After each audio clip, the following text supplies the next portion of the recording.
చేరియాలను revenue division చేయాలని 2016 సంవత్సరం నుంచి ఇప్పటివరకు 8 సంవత్సరాలుగా ఇక పోరాటం చేస్తున్న ప్రభుత్వాలు వస్తున్నాయి పోతున్నాయి తప్ప మా యొక్క ఉన్నటువంటి సమస్యను పరిష్కరించలేదంటూ స్థానికంగా ఉన్నటువంటి చేరియాల సంబంధించిన 4 మండలాలకు సంబంధించిన ప్రజలు ఇప్పుడు ప్రస్తుతం సిద్దిపేట జిల్లాలోని కలెక్టర్ గారిని కలవడం జరిగింది. 4 మండలానికి సంబంధించిన ప్రజలు ఉన్నారు. సార్ చెప్పండి, ఏంది ప్రధాన డిమాండ్ ఏంది మీది? చేరియాలను రెవెన్యూ డివిజన్గా ప్రకటించాలని విజ్ఞప్తితో పాటు డిమాండ్ చేస్తూ చేరియాల ప్రాంతంలో ఉన్నటువంటి అన్ని రాజకీయ పార్టీలు, అన్ని కుల సంఘాలు, అన్ని ప్రజా సంఘాలు అందరం ఏకమై జేఏసీగా ఏర్పడి కలెక్టర్ గారికి రిప్రజెంటేషన్ ఇవ్వడం జరిగింది.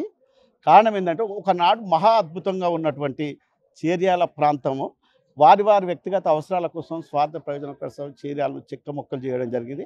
దురదృష్టకరమైన పరిస్థితి 2009 అయితే ఎప్పుడైతే డీలిమిటేషన్ ఏర్పడదో ఆ డీలిమిటేషన్లో చేరియాల అసెంబ్లీగా ఉన్నది.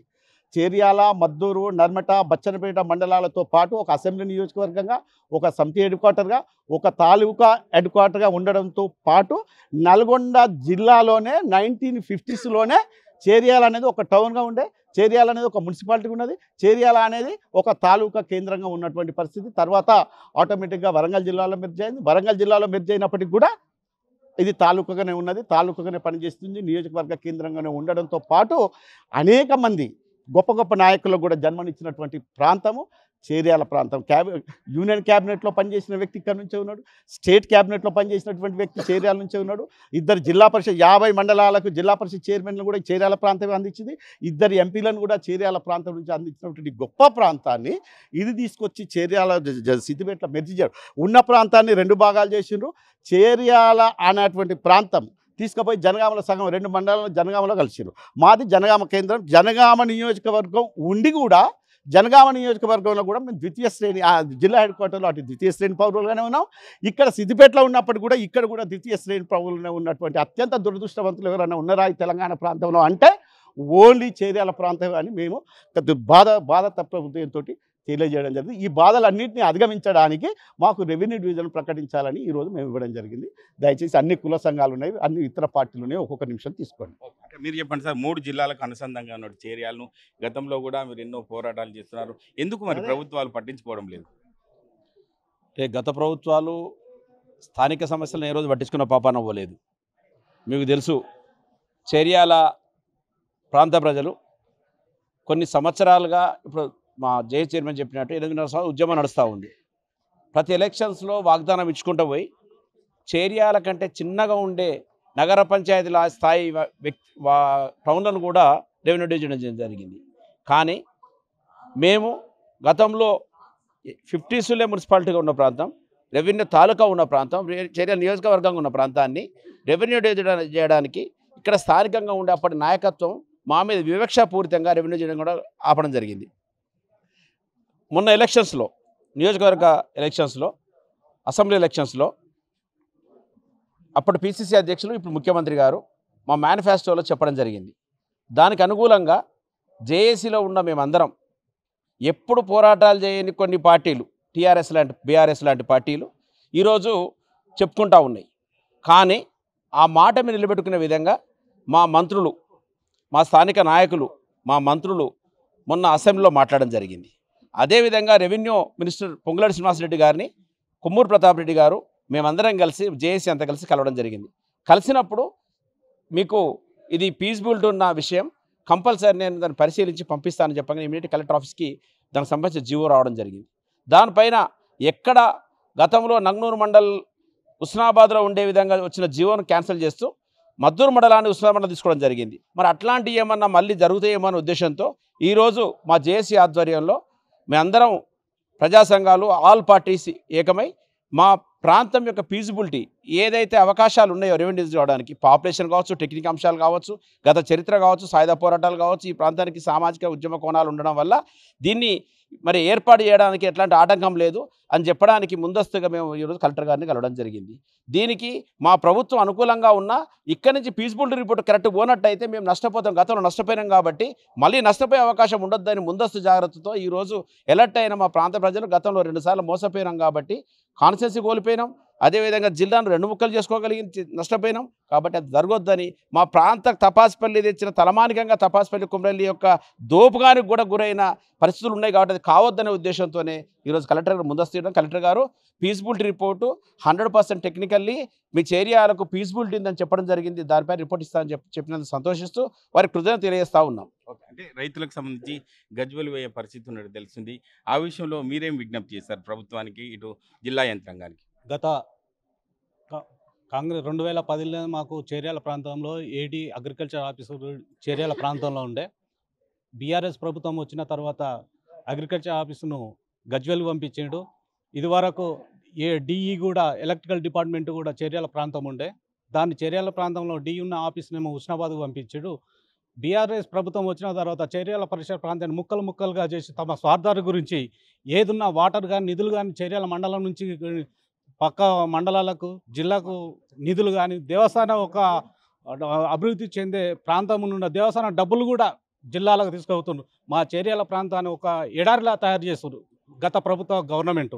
అయినా ఇప్పటికి కూడా గత నెల రోజుల నుంచి 60 రోజుల నుంచి మేము చేర్యాల డివిజన్ కావాలని చెప్పి నిరాదీక్ష చేసిన తరుణంలో ఎంపీ గారు కూడా మన అసెంబ్లీ సమావేశాల్లో కూడా చేర్యాల డివిజన్కు సంబంధించిన అన్ని అర్హతలు ఉన్నాయి, ఖచ్చితంగా రెవెన్యూ డివిజన్ ఏర్పాటు చేయాలని చెప్పి కోమటిరెడ్డి వెంకరెడ్డి గారు, పల్లా రాజేశ్వర రెడ్డి వీళ్ళు మాట్లాడినందుకు మేము సంతోషిస్తున్నాం.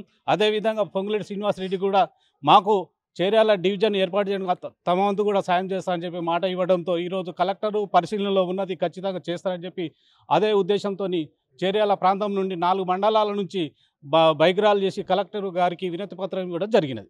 అంటే కార్మికులు కర్షకులకు సంబంధించి చూసుకున్నట్టయితే ప్రధానంగా అందరూ నిరక్షరాస్యులే ఉంటారు కాబట్టి అంటే ఏ ఆఫీస్ కోవాలనేది సంసిగ్ధంతో ఉన్నారు. ఆ విషయంలో మీరేం చెప్తారు? సార్, అది మాది చేర్యాల ఒకప్పుడు తాలూకా కేంద్రంగా నియోజకవర్గ కేంద్రంగా ఉన్నటువంటి పరిస్థితి ఉంది. రోజు రోజుకు అస్తిత్వాన్ని కోల్పోయి 2 మండలాలు రెవెన్యూ డివిజన్ పరంగా హుస్నాబాదు, 2 మండలాలు సిద్దిపేటకు, అసెంబ్లీ ఏమో జనగామ, ఎంపీ భువనగిరి, జిల్లా సిద్దిపేట. కుక్కలు చింపిని ఇస్తారు చేసింది బీఆర్ఎస్ ప్రభుత్వం. అటు పరిపాలన పరంగా ఎటు పనుల కోసం ప్రజలు వెళ్ళాలంటే ఇటు కొంతమంది పోవాల్సి వస్తుంది, అటు కొంతమంది పోవాల్సి వస్తుంది. ఇట్లా కుక్కలు చింపిని ఇస్తారు చేసి చేర్యాల ప్రాంతాన్ని అస్తిత్వాన్ని పూర్తిగా కోల్పోవడానికి ప్రధానమైనటువంటి కారణం బీఆర్ఎస్ పార్టీ. మరి ఒకప్పుడు ఉమ్మడి వరంగల్ జిల్లాలో కూడా చిట్ట చివర ప్రాంతం ఉంది. జిల్లాల పునర్విభజనలో భాగంగా సిద్దిపేట జిల్లాలో కలిసినాక కూడా ఈ ప్రాంతం అభివృద్ధి చెందుద్ది, రెవెన్యూ డివిజన్ అవుతుందని భావించాం. 8 సంవత్సరాలుగా రెవెన్యూ డివిజన్ ఏర్పాటు చేయాలని అన్ని రాజకీయ పార్టీలు ఒక జేఏసీగా ఏర్పడి అనేక ఆందోళన కార్యక్రమాలు, ధర్నాలు, రాస్తారోకోలు, 32 రోజుల పాటు దీక్షలు నిర్వహించినప్పటికీ కూడా ప్రభుత్వం ఆ చేర్యాలను రెవెన్యూ డివిజన్ ప్రకటన చేయలేదు, మోసం చేసింది. మరియు చిన్న చిన్న ప్రాంతాలను, చరిత్ర లేనటువంటి ప్రాంతాలను డివిజన్ చేసింది. ఈ చేర్యాల ప్రాంతం ఒకప్పుడే నియోజకవర్గ కేంద్రంగా ఉన్నది. ఇటువంటి ప్రాంతాన్ని పూర్తిగా అస్తిత్వాన్ని కోల్పోవడానికి బీఆర్ఎస్ కారణం. మరియు గతంలో శాసనసభ ఎన్నికల్లో పిసిసి అధ్యక్షుడిగా ఉన్నటువంటి యనుమల రేవంత్ రెడ్డి గారు ప్రభుత్వం ఏర్పడిన తర్వాత కొద్ది రోజుల్లోనే రెవెన్యూ డివిజన్ ఇస్తామని ప్రకటించారు. ఆ హామీ ప్రకారంగానే రెవెన్యూ డివిజన్ ఇవ్వాలని ఈరోజు జేఏసీ ఆధ్వర్యంలో మొన్న ఇటీవల జరిగినటువంటి అసెంబ్లీ సమావేశాలలో కూడా మంత్రి గారు మాట్లాడడం, మేము పొంగులేటి శ్రీనివాసరెడ్డి గారికి కూడా వినతి పత్రం ఇవ్వడం, ఇప్పుడు విజిబిలిటీ అడగడం చాలా సంతోషకరమైనటువంటి విషయం. అతి త్వరలోనే చేర్యాలను రెవెన్యూ డివిజన్గా ఏర్పాటు చేస్తారని మంత్రులు కూడా హామీ ఇవ్వడం చాలా సంతోషకరమైనటువంటి విషయం. వెంటనే ఆలస్యం చేయకుండా చేర్యాలను రెవెన్యూ డివిజన్గా ఏర్పాటు చేసి మా చిరకాల కోరిక, వాంఛ, ఆకాంక్షను నెరవేర్చాలని రాష్ట్ర ప్రభుత్వానికి మేము జేఏసీగా విజ్ఞప్తి చేస్తాను. మీరు చెప్పండి, ఎట్లా అనిపిస్తుంది మీకు కూడా? మీరు చూస్తున్నారు, ఎంతమంది చూస్తున్నారు, ఎంతో చైతన్యంగా సిద్దిపేటకు వచ్చి కలెక్టర్ గారిని కలిశారు, మీరేం చెప్తారు ఆ విషయంలో? ఈరోజు కొత్త జిల్లాలు ఏర్పడ్డ తర్వాత చేర్యాల ప్రాంతానికి చాలా నష్టం జరిగింది. గతంలో మేము ఉమ్మడి వరంగల్ జిల్లాలో ఉన్న 100 కిలోమీటర్లు పోయినా అక్కడ మాకు ఏ విధమైన ఇబ్బంది లేకుండా పనులు చేసుకొని వచ్చేటువంటి అవకాశాలు ఉండే. ఇక్కడ సిద్దిపేట జిల్లాలో 25 కిలోమీటర్ల దూరంలో ఉన్న మాకు ఇక్కడ ఇది సౌతి తల్లి ప్రేమలాగా ఈ సిద్దిపేట ఆఫీసుల నుండి మాకు దొరుకుతుంది. చేర్యాల ప్రాంతం అంటేనే ఇక్కడ ఏం అది లేదు. సిద్దిపేట వాళ్ళు ఎందుకంటే చేర్యాల ప్రాంతం గత ప్రభుత్వానికి, తెలంగాణ ఉద్యమంలో కానీ, గతంలో ఉన్న ప్రభుత్వానికి కానీ చాలా మద్దతు ఇచ్చినటువంటి ప్రాంతం చేర్యాల ప్రాంతం. దాన్ని కుక్కలు చింపిన ఇస్తార్లాగా చేసి మాకు ఇచ్చిన ఒక గతంలో ఉన్నటువంటి టీఆర్ఎస్కు మా ప్రాంతం సపోర్ట్ చేసినందుకు వాళ్ళు మాకు ఇచ్చిన గిఫ్ట్ ఏంటంటే మా చేర్యాల ప్రాంతాన్ని విభజించి కుక్కలు చింపిన ఇస్తార్లాగా చేసి మమ్మలను ఒకరేమో హుస్నాబాద్ పోవాలి, ఒకరేమో సిద్దిపేటకు రావాలి, ఒకరేమో గజ్వేల్ పోవాలి. ఆ రీతిగా కుక్కలు చింపిన ఇస్తార్లాగా విభజించి మాకు చాలా తీరని అన్యాయం గత ప్రభుత్వం చేసింది. ఇప్పుడు ఈ ప్రభుత్వం అయినా మాకు ఆఫీసులన్నీ ఒకే దగ్గర ఉండాలన్న ఉద్దేశంతో గతంలో ఇప్పటి ముఖ్యమంత్రి పిసిసి అధ్యక్షుడు ఉన్నప్పుడు జనగామ బహిరంగ సభలో తప్పకుండా కాంగ్రెస్ ప్రభుత్వం వస్తే రెవెన్యూ డివిజన్ చేస్తామని వారు ప్రకటించడం జరిగింది. దాని ప్రకారంగానే ఈరోజు మేము జేఎస్గా ఏర్పడి రెవెన్యూ మినిస్టర్ గారికి రిప్రజెంటేషన్ చేయడంతో లేకుండా అక్కడ సంకల్ప దీక్ష అని ఇవాళ బైక్ ర్యాలీ వీటితోని ప్రభుత్వం స్పందించి కలెక్టర్ గారికి ఫీజిబిలిటీ రిపోర్టు పంపమని లెటర్ కూడా ఇవ్వడం జరిగింది. చాలా సంతోషం. అతి త్వరలోనే చేర్యాల రెవెన్యూ డివిజన్ అవుతుందనే ఆశతోనే ఉన్నాం కాబట్టి రెవెన్యూ డివిజన్ అవుతుందని కూడా ఆశిస్తూ ఉన్నాం. అంటే కార్మిక రంగ సమస్యలపై ఎప్పటికప్పుడు ముందుకెళ్తున్నారు, ఏం చెప్తున్నారు? కార్మికులు కావచ్చు, మీ మండలాల్లో ఉన్నటువంటి ప్రజలు ఏం చెప్తున్నారు మీతో? మా మండలాలలో 4 మండలాల్లో ఉన్న ప్రజలు చేర్యాల రెవెన్యూ డివిజన్ గురించి ఇవాళ మా మహిళలే కరెంటు కోసము తెలియక చేర్యాల వాళ్ళు సిద్దిపేటకు పోయినరు. సిద్దిపేట కరెంట్ ఆఫీస్కి వెళ్ళడం జరిగింది. ఇక్కడ కాదు మీది హుస్నాబాద్ అమ్మ అంటే మళ్ళీ చిన్నపిల్లల్ని ఎత్తుకొని హుస్నాబాద్ పోయిండ్రు. సిద్దిపేటకు రెవెన్యూ గురించి భూముల గురించి సిద్దిపేటకు వచ్చిర్రు.